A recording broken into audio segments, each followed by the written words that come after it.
The bill of a crankbait is one of the most misunderstood design features of this lure. Now, most anglers fully realize that a crankbait bill is what allows the bait to get to depth and creates that wobble or swimming action. But what is often forgotten about is that the bill is also designed and positioned to protect the treble hooks behind it.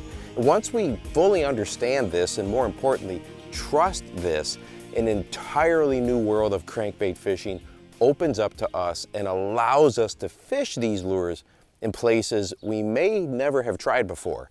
Crawling a crankbait is a powerful technique that is underutilized in the bass fishing world. Will you get stuck? Well, of course you're still going to get stuck, but not nearly as often as you would think.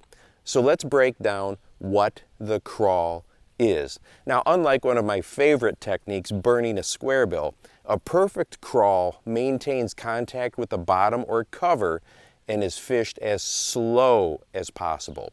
Letting the bill of the lure grab and deflect off stuff creates the random action that triggers the feeding instincts of predators. Bass naturally look for sick, wounded, or vulnerable prey. All of those situations are mimicked by random movement. And the other added benefit to mastering the art of crawling a crankbait is that it allows you to decipher what is down there. Did the bottom composition change?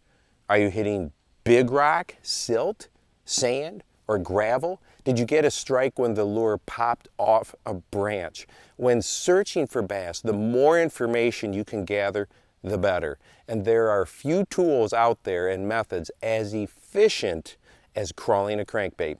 It does take an investment over time. You'll want a full range of lures that hit different depths, but if you begin with a model that hits that 8 to 10 foot range, you're going to be in a great place to start. It's also important to have a rod that is matched for crankbait fishing. Most true crankbait rods are much more parabolic in action and load farther down the blank. We need a little give in a crankbait rod.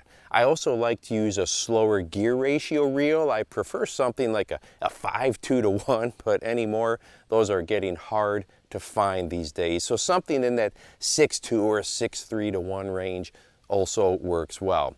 And hey, if you want to watch a video that talks about compact lures, what does that really mean, and what are some situations where we may want to try a compact lure, go ahead and check this one out right here. And make sure that you go out and encourage someone today. You never know how you might just change their life. For the Bass Fishing Life, I'm your host, Steve Rogers.